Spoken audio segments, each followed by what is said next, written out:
Cette semaine, ce sera un épisode particulier. Je veux le faire en podcast, donc l'audio uniquement.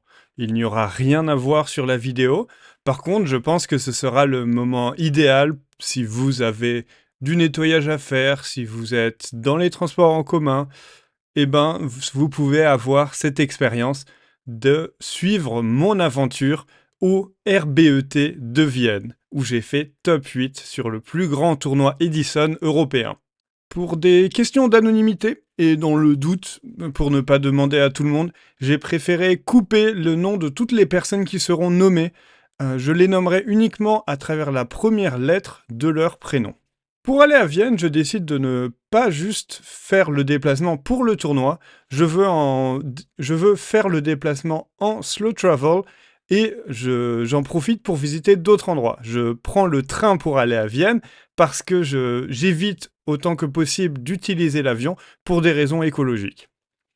Initialement, le parcours prévu était de partir donc de Paris pour aller à Strasbourg, revoir des amis que j'ai avec qui j'ai fait connaissance quand j'ai vécu à Strasbourg, ensuite partir à Munich, puis de Munich aller à Vienne.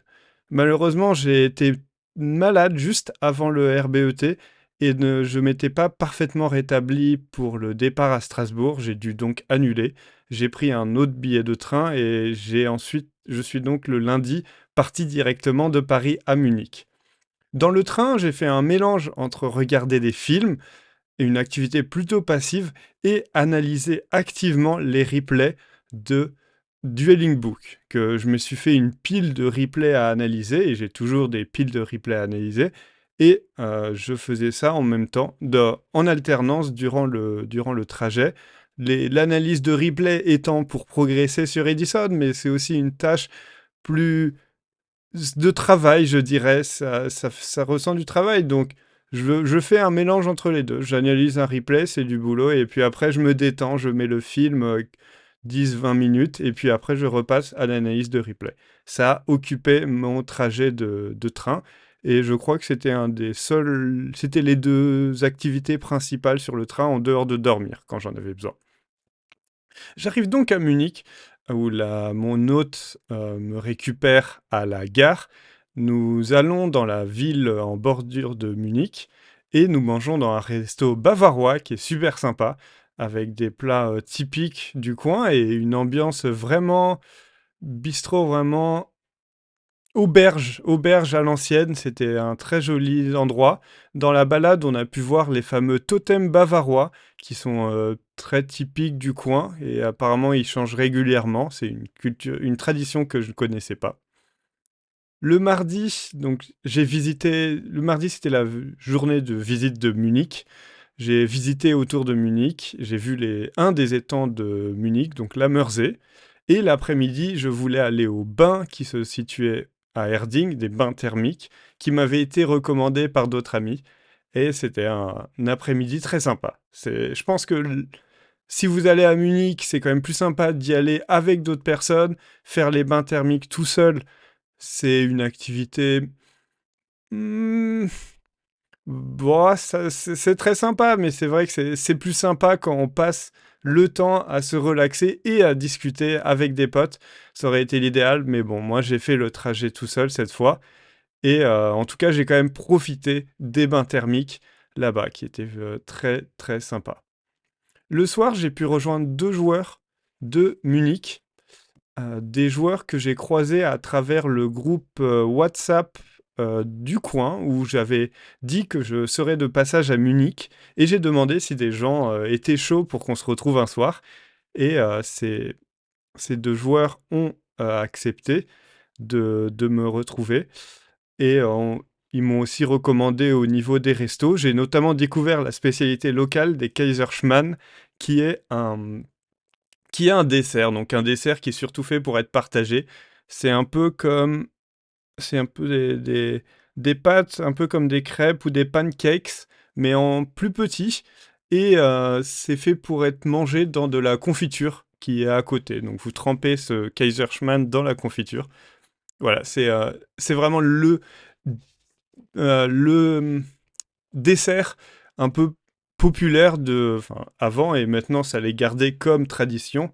Ce n'est pas très raffiné, mais c'est très courant pour finir le repas.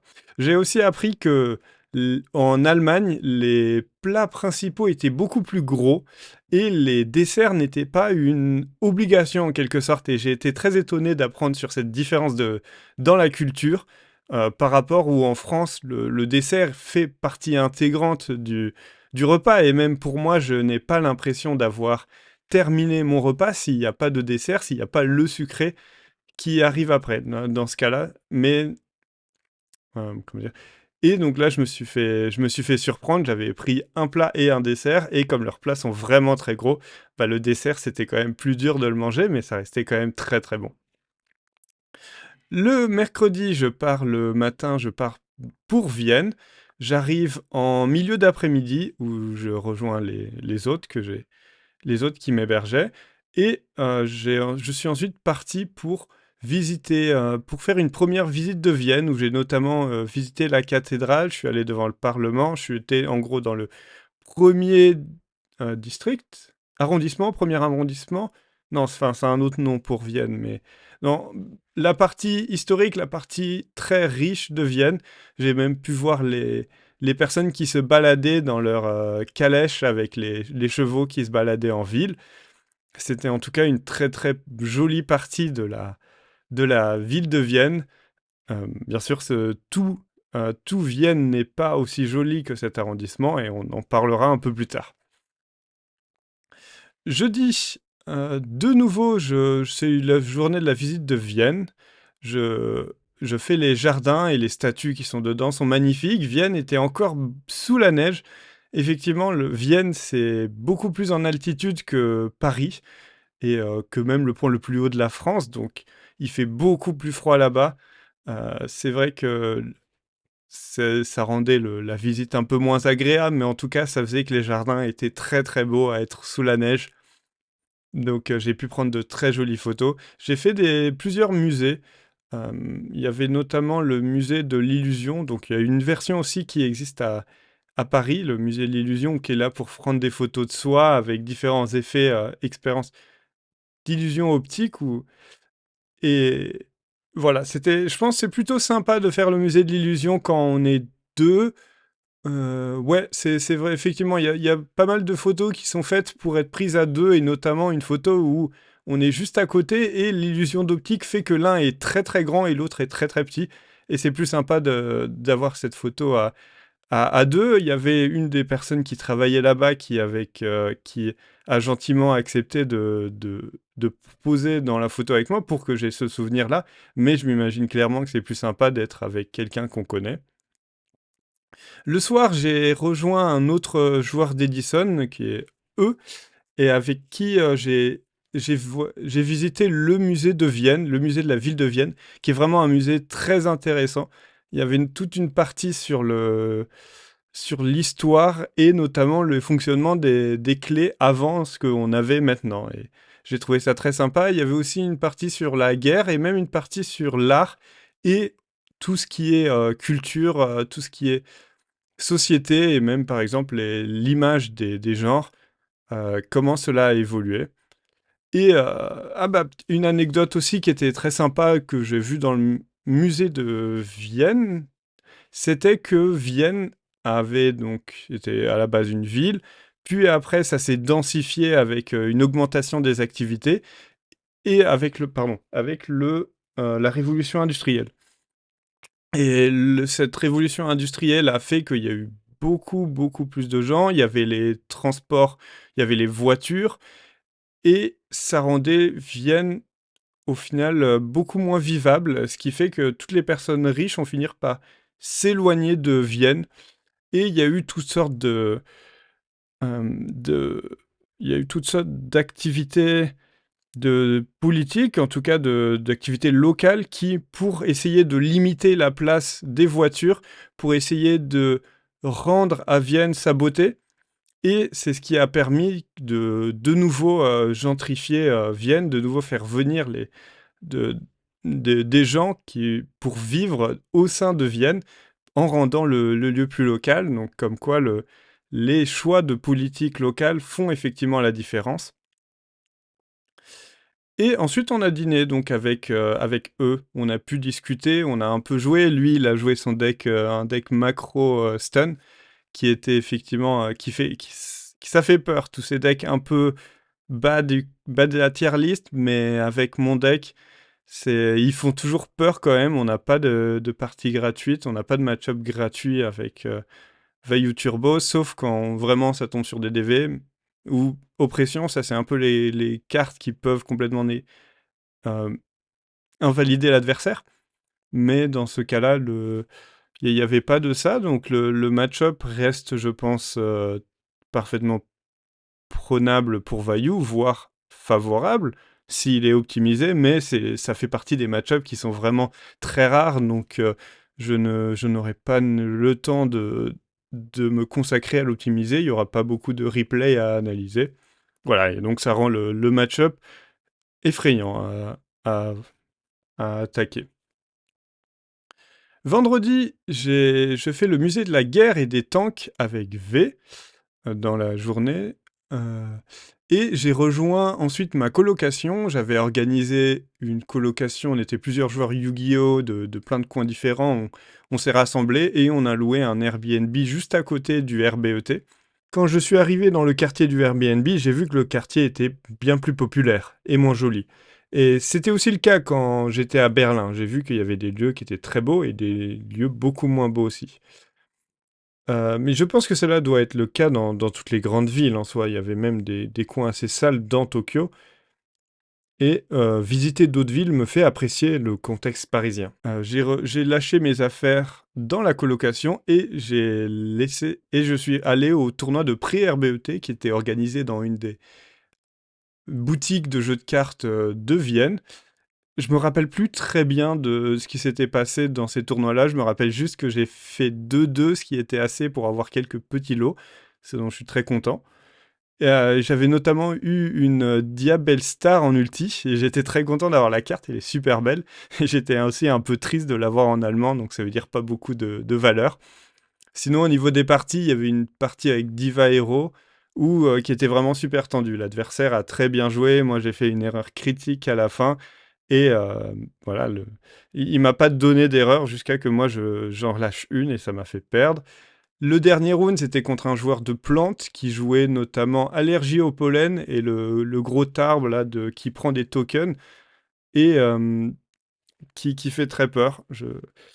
Effectivement, il y a toutes ces petites cartes qui sont peu jouées, mais pourtant, quand tu les affrontes, tu te dis, bah ouais, mais c'est quand même fort, waouh! Et donc ça fait peur. Voilà, je rentre avec les autres de ma coloc, on discute, on dîne. Et ensuite, on va se coucher pour être bien prêt pour le RBET. Samedi, le jour du RBET. Je dois faire quelques courses avec F pour préparer le week-end. Et après, on dépose les affaires, on prend le petit déj tous ensemble. Il y avait notamment J qui nous avait fait les omelettes pour tout le monde, c'était super sympa. Et on part pour le tournoi. On s'assure que toutes nos decklists sont bien mises à jour sur le site pour que nos inscriptions soient prêtes. On arrive on arrive devant le lieu du tournoi où il y a un gars qui était posté avec un affichage RBET Vienne pour pouvoir nous indiquer où il fallait aller. Et franchement, big up à ce gars-là qui a attendu dans le froid en plus, bon, parce que c'était quand même en hiver à Vienne et pour nous indiquer la bonne direction, puisque effectivement c'était dans un grand campus, donc c'était pas super simple à trouver. Une fois qu'on a fait une fois qu'on est arrivé la première fois dans le lieu du tournoi, c'était facile de revenir dessus, mais la première fois, effectivement, on pouvait un peu être confus. Dans la file d'attente, on voit toutes les personnes qui sont là pour jouer, on voit la grande salle, il y a déjà des bruits, des discussions, c'est vraiment impressionnant de voir autant de gens qui se rassemblent pour du Edison. Ça fait vraiment chaud au cœur. On n'est clairement pas encore au YCS, il n'y a pas autant de joueurs, mais en tout cas pour Edison, pour le jeu qui m'intéresse le plus, ça fait plaisir de voir autant de gens qui se sont déplacés. Je croise quelques têtes qui sont connues. Il y a des personnes que j'avais croisées notamment au RBET Berlin, avec qui je peux rediscuter, j'ai un peu discuté. Et le tournoi commence. Donc chaque périne est donné sur l'application. Nous nous rendons sur la table numérotée par l'application et on joue contre l'adversaire contre lequel on tombe. Ensuite, on nous donne, une fois le résultat terminé, nous donnons sur l'application le résultat et on peut attendre pour la prochaine ronde. Donc aussi, quelques rappels au niveau des règles. C'est end of phase, je crois. Donc c'est la règle brutale qu'il y avait avant, dont je suis vraiment pas fan, mais bon, c'est les règles qui a été données par Kigan, l'organisateur du RBET. Donc si vous arrivez à la fin de l'horloge, c'est pour déterminer le gagnant, on prend les points de vie à la fin de la phase. Donc vous avez même pas de... Si vous êtes en main phase, vous pouvez pas passer en battle phase. Et à ce moment, et donc on prend les points de vie à ce moment-là pour déterminer un gagnant si on en est à 1-1. Voilà. Mon premier round, donc, c'est contre un deck Gigavise. Le deck se base sur le combo Gigaplante et Supervise, qui permet de créer des terrains impassables à base de Titanial et de Dragon Poussière d'étoiles. Comme tous les decks combo, je sais que l'aléatoire joue beaucoup pour lui. Si le deck se lance, je peux pas faire grand chose. Et si le deck ne se lance pas, c'est à moi de le tuer le plus vite possible. Donc quand on affronte un deck Gigavise, on serre très fort les fesses. J'ai gagné 2-1, mais j'ai eu un problème au niveau de la saisie des résultats. Ça m'a fait un peu peur que ça casse le tournoi, mais mon adversaire, il a dit, ah bah moi je serai là pour, si tu veux, je viens t'aider pour qu'on corrige ça. Je suis allé voir le juge. Tout a été réglé de manière très sympa. Voilà, première victoire. Le deuxième round, je tombe contre un joueur de Bête Gladiateur. Les parties sont vraiment intenses et je finis par un contrôle cérébral qui casse complètement le terrain de l'adversaire et qui le laisse à bout de ressources. Je peux faire les dernières attaques directes. L'adversaire était effectivement un peu dépité et il dit bien joué, je gagne 2-1. Le troisième round, c'est contre un deck Forgs, le deck Frog OTK, un des decks combo aussi. Il se base sur les grenouilles et sur le Fishborg Blaster.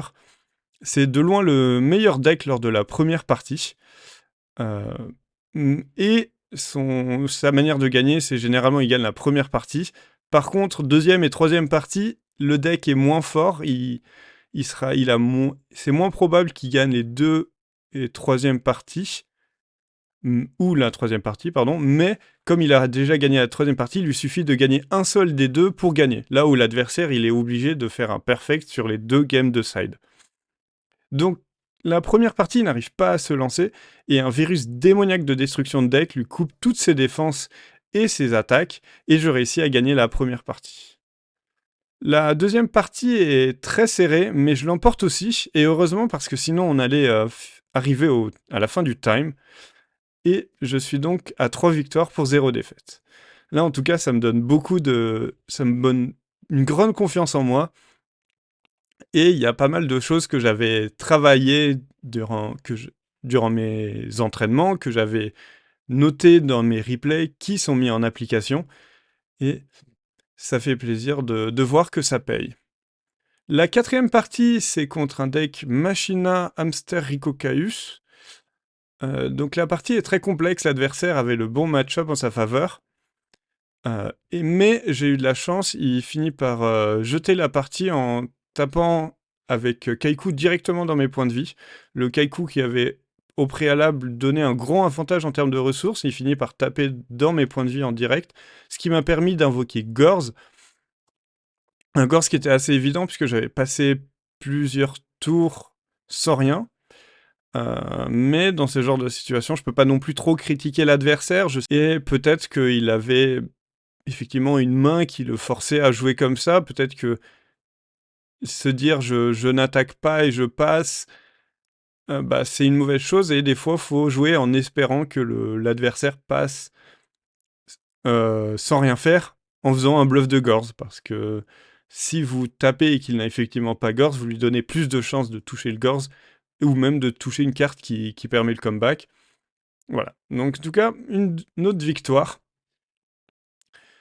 Ronde suivante, j'affronte un deck aile noire, donc un aile noire qui est un des match-ups auxquels je me sens plutôt en confiance. Mais la partie 1, nous nous sommes regardés en chien de faïence au début de la partie.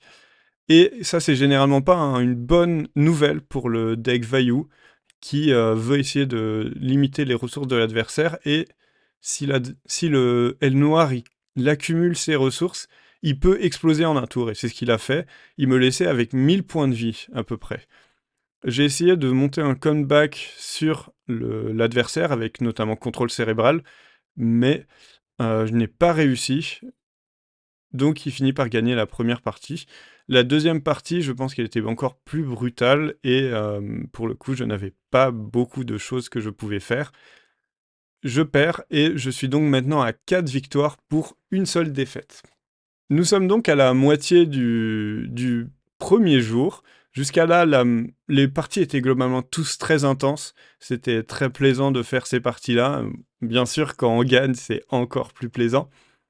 Autour de moi, il y a quelques joueurs qui ont déjà des queues, qui sont hors du tournoi. Mais bon, moi, je reste dans le tournoi et très motivé. Pour le 6e round, après que mon adversaire et moi nous soyons posés à la table, un organisateur nous dit que nous allons jouer on stream. Et donc je suis très excité pour ça. Je me dis que ça me permettra d'avoir un bon souvenir. Je pourrai garder la vidéo du stream pour le revoir plus tard. Enfin, plus tard, je veux dire, même dans quelques années, ça fera un bon souvenir.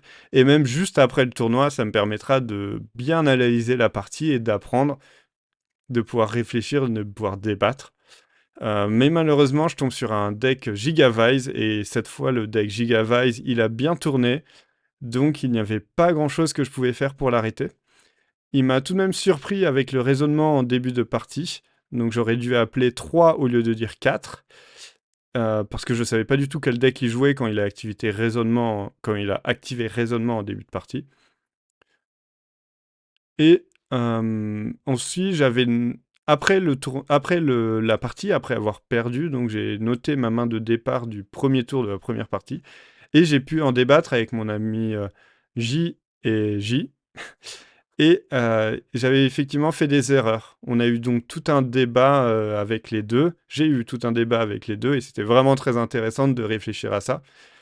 Et donc au final, je sors grandi, parce que j'ai quand même appris quelque chose.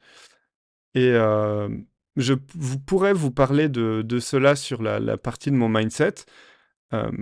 Si je fais une prochaine partie sur tout ce qui est apprentissage, parce que pour rappel, et là je refais la pub, j'ai fait la vidéo sur comment analyser les replays, et lorsque cette vidéo-là aura les 10 likes, je ferai une prochaine vidéo pour progresser.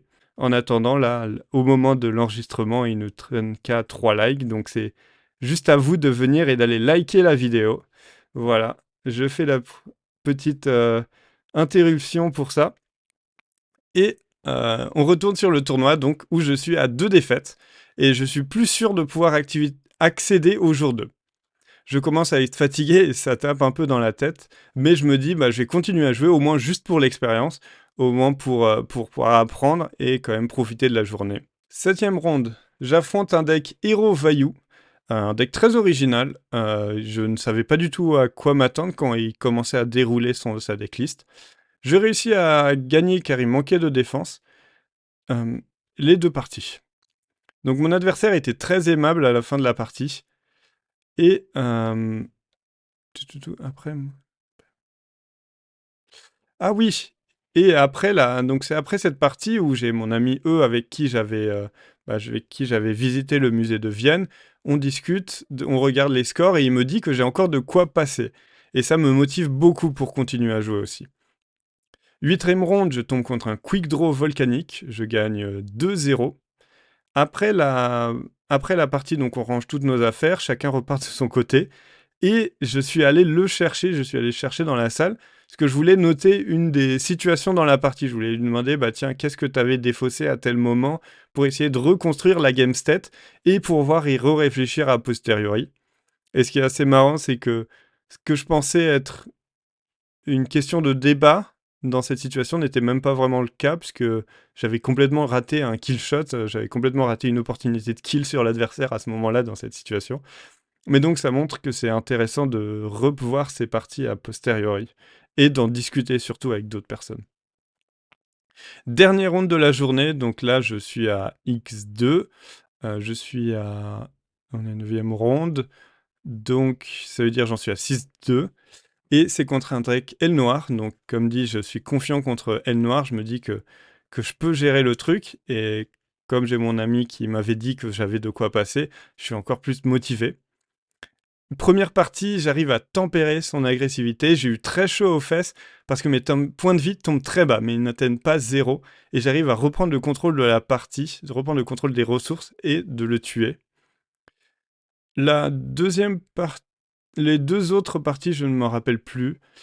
Mais je finis donc par remporter le set, et mon adversaire me félicite après la partie. Je, donc je profite pour faire un big up à tous ces adversaires que j'ai affrontés au cours de la partie, qui étaient tous bons jeux. Je sais moi-même que perdre au bout d'une heure de partie intense, c'est vraiment frustrant, mais au moins ils sont tous restés courtois, et même certains étaient là, m'ont félicité. Donc franchement, bien joué à tout le monde d'avoir gardé une certaine posture à la fin des parties. J'attends donc les résultats pour en être sûr, je voulais pas trop m'exciter. Et quand les résultats tombent, bah, je vois que je suis top 16. Et ça fait vraiment plaisir parce que mon adversaire, mon objectif dans le tournoi, c'était de topper. Je voulais topper un tournoi. J'avais plein d'amis de Paris autour de moi qui avaient déjà réussi à topper. Et j'avais vraiment envie de prouver que j'étais à leur niveau et que moi-même, je pouvais topper un des gros tournois. Donc, je repars donc je suis très content. À partir de là, j'avais vraiment la sensation d'avoir réussi le week-end. Peu importe ce qui se passerait pour le reste du week-end, je suis content. Je, je, vais aller, je vais aller me coucher parce que je suis vraiment épuisé de la journée. J'avais la tête qui était grosse, grosse. J'espérais que... J'avais même peur pour le lendemain à me dire est-ce que je serais de nouveau en forme pour le lendemain. Donc bref, je vais direct au lit, je prends juste une pizza et je vais me coucher en vue du top 16. Le dimanche matin, j'ai beaucoup de chance, je suis très reposé, alors que la nuit était pas super facile. J'ai mis du mal à m'endormir, mais une fois que j'étais endormi, j'ai bien dormi. Et merci à tous les colocs aussi qui sont arrivés au milieu de la nuit et qui n'ont pas fait de bruit ou qui en ont fait très peu. Ils m'ont pas réveillé en tout cas. Je crois que je les ai peut-être entendus venir, mais genre c'était dans un sommeil très léger. Donc je me suis immédiatement rendormi. Euh, Bref, j'ai bien dormi et j'étais effectivement en très bonne forme et ça faisait très plaisir en vue du top 16. J'arrive au lieu du tournoi avant l'heure du début, donc l'heure demandée, et le staff nous annonce qu'il y a un deck check qui est fait pour l'ensemble des participants du top 16. Tous les staffs doivent vérifier les decks du top 16. Je pense qu'ils sont peut-être 5 ou... Ouais, je dirais environ 5, donc ça fait que ça met un peu de temps pour avoir ce deck check. On a tous une grande attente. Et les amis, ils ont eux le temps de me rejoindre avant que le top 16 ne commence. Ma première partie du top 16, donc qui cette fois est sur l'échafaud, non pardon, qui est surélevé donc à l'entrée du tournoi. Et j'affronte un Vaillou pour la première partie. La partie est vraiment intense et je gagne. Et je gagne la partie. Donc je gagne 2-1, je pense. Ouais, je gagne 2-1 et je me rappelle qu'effectivement l'adversaire avait raté une opportunité de gagner, mais c'est effectivement ça qui fait Yu-Gi-Oh! C'est celui qui fera le moins d'erreurs, ça finit par payer de se limiter au niveau des erreurs, même si bien sûr, des fois il y a la chance qui arrive. Là, il a probablement eu une main qui était un peu meilleure, ou bien j'ai fait des erreurs qui fait qu'il a eu sa chance sur laquelle il n'a lui-même pas capitalisé. Mais bref, ça finit par avoir... c'est moi qui ai gagné. En attendant la partie suivante, je j'en discute avec mes amis sur la partie, sur ce que j'aurais pu faire de mieux. Il y a quelques situations au niveau de la partie où j'étais pas sûr de moi. Là, je viens de me rappeler aussi que la dernière partie, ouais, elle avait fini par moi qui avait lancé un tout pour le tout. Donc j'ai lancé un assaut final à coup de Sirocco et je réussis à lui retirer tous ses points de vie. C'était justement, ça faisait partie de genre de choses que j'aurais pas capté si un an plus tôt, j'aurais raté cette opportunité et j'aurais perdu la partie. Là, j'ai effectivement corrigé, j'ai bien noté ça et j'ai réussi à choper le kill. Je suis donc en top 8 et j'affronte de nouveau un Vayu Turbo. Et je ne me rappelle plus si c'était 1-2 ou 0-2, mais en tout cas, je perds la partie. Et je me rappelle juste que la première partie, elle était vraiment très intense et que la dernière, pour le coup, je pouvais pas faire grand-chose. Et donc, c'était de ma faute, j'aurais dû clutch la première partie. Donc, je pars content de la compétition. Je suis rejoint par d'autres amis, notamment M de Berlin, où on va manger ensemble. Et ensuite, on rejoint les autres, on retourne dans la convention pour faire des parties de free play où j'avais pris mon deck X-Saber pour tester et pour changer parce que après avoir passé le week-end entier à jouer le même deck, j'ai envie de tester d'autres choses et donc à chaque fois après un gros tournoi, je prends un autre deck pour le fun. Ça me permet de, de respirer autre chose et en même temps bah, j'apprends aussi un nouveau match-up et là j'avais envie d'apprendre X-Saber parce que ça fait quand même un peu peur, c'est un des combos qui fait très mal. Donc voilà, je fais des parties durant l'après-midi. Le dîner, euh, je... Donc le dîner, je vais me manger. Donc, est-ce que je mange seul? Non, en tout cas, je sais que je rejoins le reste de ma coloc au, dans un des restos qui est juste à côté. Ils avaient eux-mêmes été rejoints par d'autres joueurs de Yu-Gi-Oh! Je crois, des États-Unis ou de Suisse. Donc des personnes étrangères ou avec qui on parlait anglais. Et c'était très sympa. On les a ramenés au Airbnb. On a fait quelques parties finales avant que chacun ne doive aller se coucher parce qu'ils ont le départ le lendemain. Le lundi, donc j'étais encore resté une journée de plus à Vienne. Je partais le mardi matin.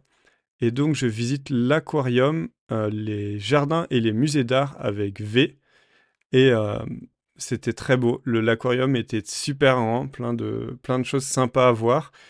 Je me rappelle aussi du musée d'art qui, pour le coup, n'était pas ce qui m'intéressait le plus. Mais j'étais tombé sur le tableau de Napoléon sur son cheval blanc.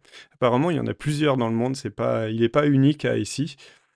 Mais c'était très intéressant. Il y avait comme anecdote que Napoléon, en soi, ne se baladait pas en cheval blanc. Le cheval blanc, ça a été choisi par l'artiste pour faire plus prestigieux. Mais Napoléon, il se baladait en mulet. Parce que le cheval, bah, ça se balade pas dans des milieux roqueux et montagnards. Mais le mulet, lui, peut s'y adapter. Voilà, c'était l'anecdote que j'ai appris. Je retourne me coucher et le mardi matin, je pars pour rentrer à Paris. Et petit souci, la Deutsche Bahn a des problèmes de train. Non, attends, la Deutsche Bahn ou c'était le train viennois, je sais plus. En tout cas, je rate le dernier train, je rate la correspondance de Stuttgart vers Paris. Et j'apprends un peu à mes dépens que si vous ratez une correspondance euh, et que les deux billets de train sont situés sur deux commandes différentes, eh bien c'est à vous de... Vous n'avez pas l'hôtel qui vous est payé. En tout cas, la Deutsche Bahn, elle, ne vous payera rien.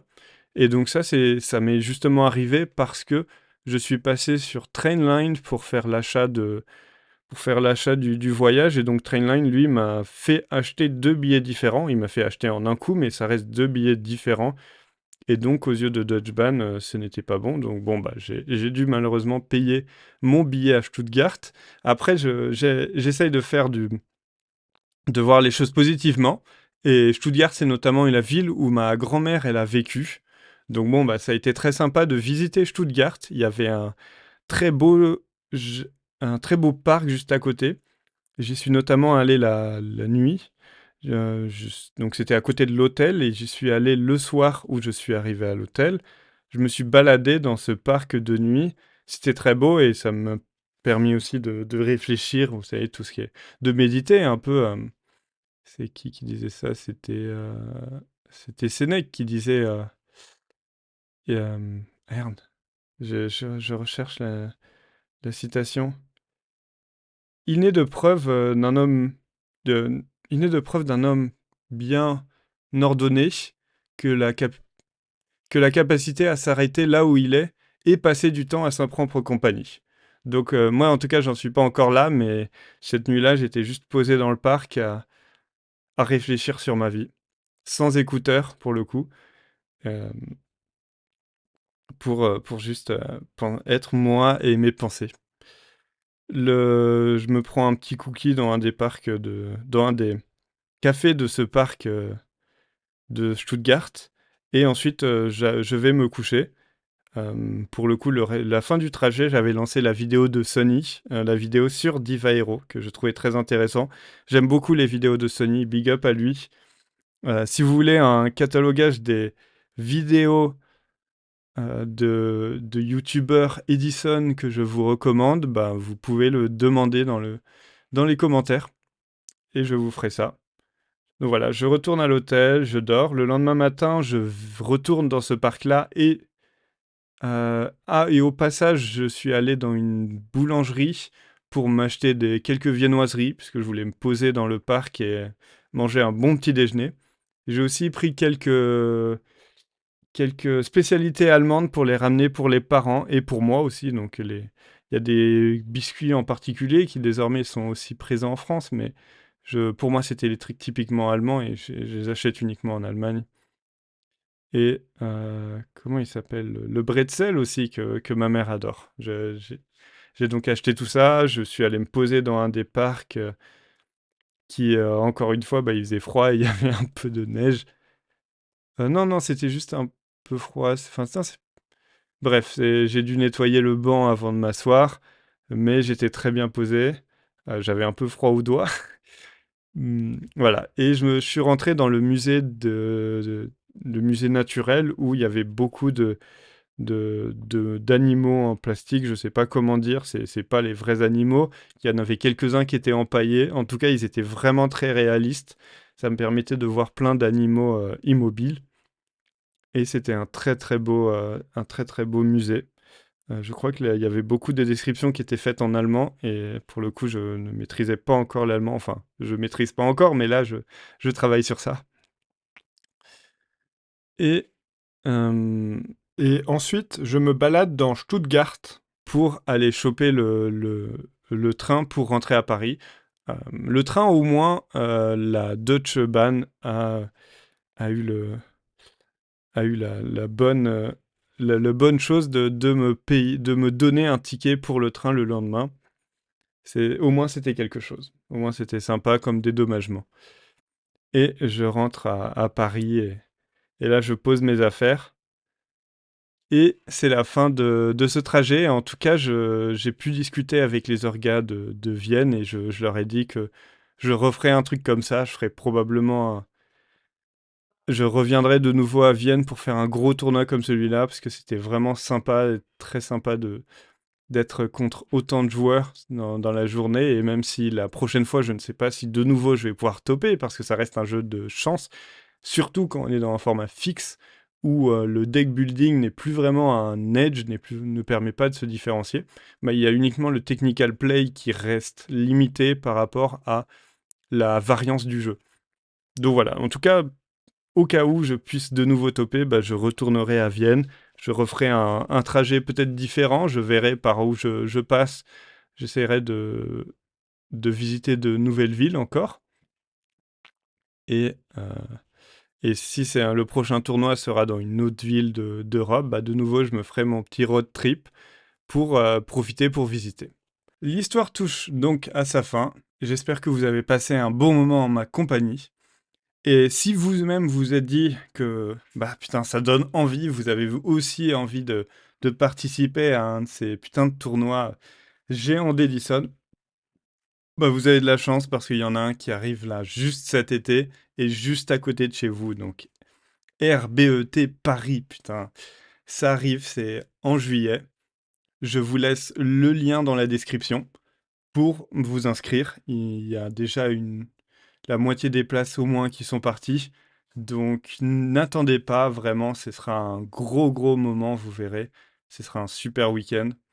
Si vous avez des potes avec lesquels vous faire, bah faites-le aussi, comme j'ai décrit dans la vidéo, c'est vachement sympa de le faire avec d'autres gens. Et si vous ne pouvez pas ce jour-là, bah il y a toujours le tournoi de mai qui arrivera avant pour un tournoi de plus petite taille. En tout cas, là, il y a de quoi faire cette année. Profitons de chaque occasion qu'on a pour kiffer ces tournois Edison. Et donc, j'espère vous voir au RBET de Paris.